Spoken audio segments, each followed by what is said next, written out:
నేను మీ సహేలి ప్రవీణారెడ్డి, నెల్లూరు జిల్లా మహిళా మోర్చా ఉపాధ్యక్షురాలు బీజేపీ. వికసిత భారత్ ఇది మన మోడీ శకం.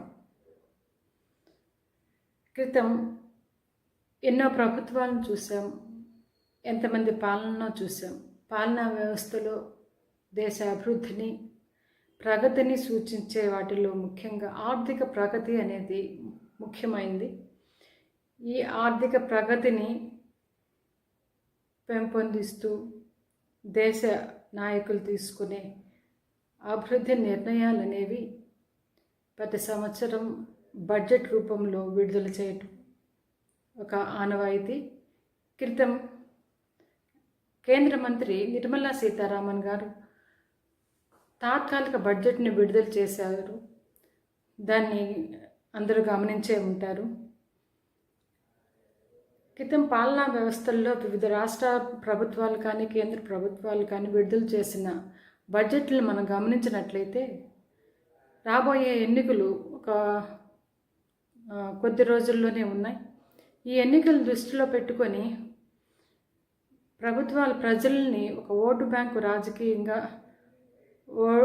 ఓటు బ్యాంకుని పెంచుకునే విధంగా ప్రజలకు తాత్కాలికమైన తాయిలాలని ప్రకటిస్తూ ఆ విధంగా పాలన చేద్దాం అని అనుకునే రాజకీయ వ్యవస్థలనే మనం చూసాం. కానీ మన కేంద్ర ప్రభుత్వం నరేంద్ర మోడీ గారు, ఆర్థిక శాఖ మంత్రి నిర్మలా సీతారామన్ గారు విడుదల చేసిన తాత్కాలిక బడ్జెట్ను గమనించినట్లయితే ప్రతి సామాన్యుడికి, ఒక చదువుకున్న ప్రతి వ్యక్తికి అర్థమయ్యేది ఏంటంటే ఆ ప్రభుత్వం ప్రజల యొక్క అభివృద్ధిని, దేశ యొక్క ఆర్థిక ప్రగతిని ఏ కోణంలో ఎంత ఇంపార్టెన్స్ ఇస్తూ, ఎంత స్థిరచిత్తంతో, ఆత్మవిశ్వాసంతో, వారి యొక్క పాలనపై ఉన్న నమ్మకంతో ప్రజలు మమ్మల్ని విశ్వసిస్తారు అనే ఒక భరోసాతో విడుదల చేసిన ఆ బడ్జెట్లో ఎటువంటి తాయిలాలు లేవు, మోసపూరితమైన వాగ్దానాలు లేవు.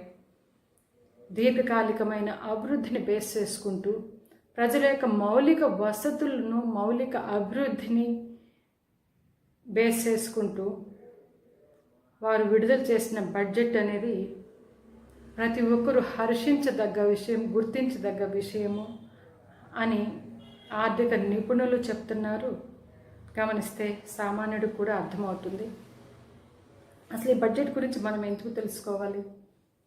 ముఖ్యంగా ఓటు హక్కు ఉన్న ప్రతి ఒక్కరికి కూడా దీని గురించి కొంత అవగాహన ఉండాలి. ఎందుకంటే మన ఆర్థిక వ్యవస్థను శాసించేది రాజకీయ పాలనా వ్యవస్థే.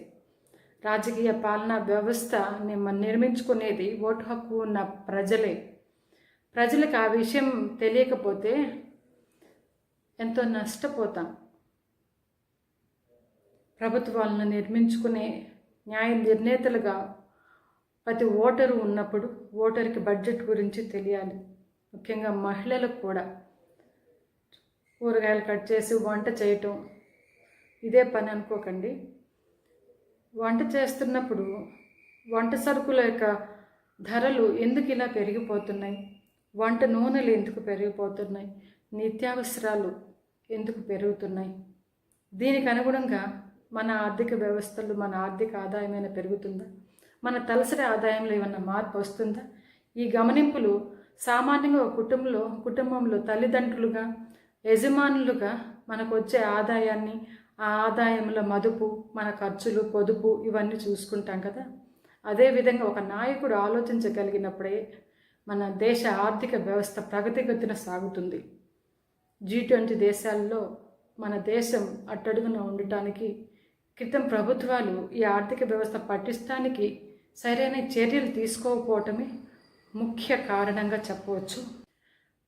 వికసిత భారత్కు 4 స్తంభాలైన యువత, మహిళలు, రైతులు, వీరి యొక్క అభివృద్ధికి ఎన్నో సంక్షేమ పథకాలను కేంద్ర ప్రభుత్వం గత 9.5 సంవత్సరాల నుంచి ప్రవేశపెడుతూ ఉంది, అమలు పరుస్తూ ఉంది, అందులో విజయాన్ని సాధిస్తూ ఉంది. బడ్జెట్ అంటే అంకెల గారడీ కాదు, ఇక్కడ ఒక మహాద్భుతమైన విషయం ఉంది.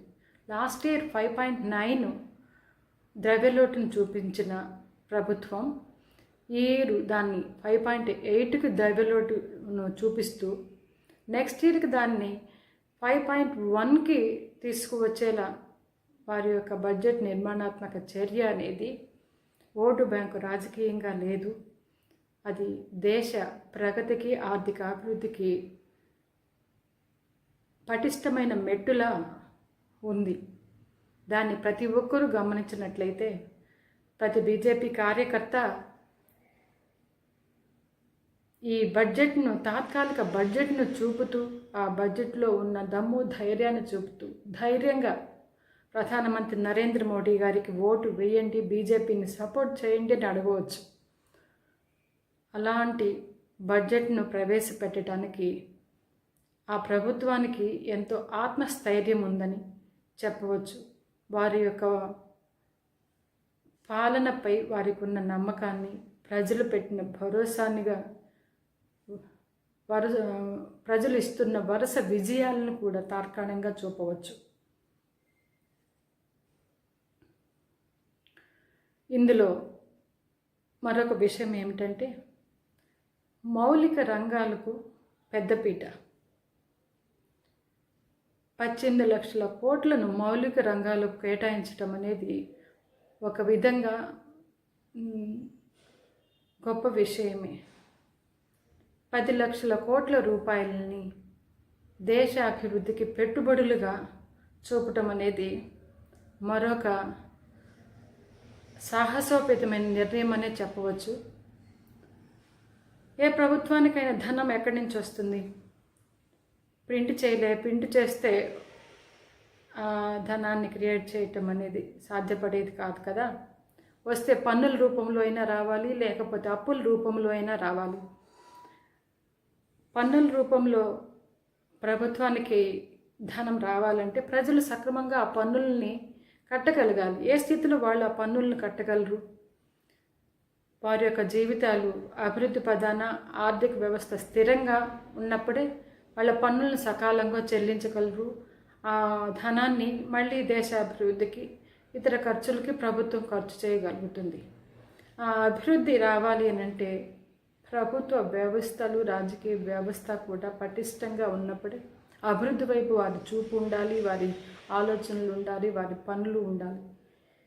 ఉన్నప్పుడే ప్రజల యొక్క తలసరి ఆదాయం, ఆర్థిక మెరుగు అనేది జరుగుతుంది. ఆ విధంగా వారి యొక్క పన్నుల చెల్లింపు కార్యక్రమం అనేది సకాలంలో జరుగుతుంది. అది ప్రభుత్వానికి మేలు చేస్తుంది. కానీ ఎన్ని ప్రభుత్వాలు ఇలా దేశ అభివృద్ధి కోసం ఆలోచిస్తున్నాయి? సంక్షేమ పథకాల రూపంలో ప్రజల అభివృద్ధిని మెరుగుపరచవచ్చు అని ప్రభుత్వం చాలా వరకు నిరూపించింది. కానీ ఉచితాలు అనేవి ప్రభుత్వ వ్యవస్థను, ఆర్థిక వ్యవస్థను చిన్నాభిన్నం చేస్తున్నాయని ఒక శ్రీలంకను చూసాం. ఉచితాలతో ప్రలోభ పెడుతూ ఏ రాజకీయ వ్యవస్థలైతే తమ బడ్జెట్ని నిర్మాణాత్మకమైన దారిలో నడిపించలేకపోతున్నాయో, ప్రజల యొక్క భవిష్యత్తుని ఎలా తాకట్టు పెడుతున్నాయో ప్రజలందరూ గమనిస్తున్న ఈ తరుణంలో బీజేపీ ప్రభుత్వం విడుదల చేసిన ఈ తాత్కాలిక మధ్యంతర బడ్జెట్ అనేది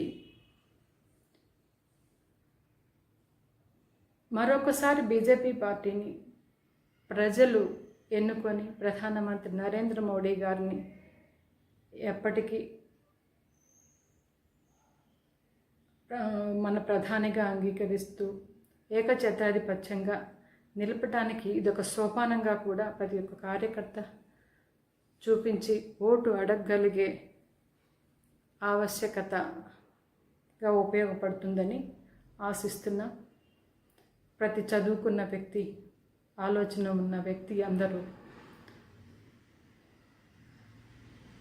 పాలనా వ్యవస్థను అర్థం చేసుకుంటూ వికసిత భారత్ మన మోడీ శాఖం మన కోసం అని గుర్తిస్తూ support to BJP, vote for BJP, vote for Modi. జై శ్రీరామ్.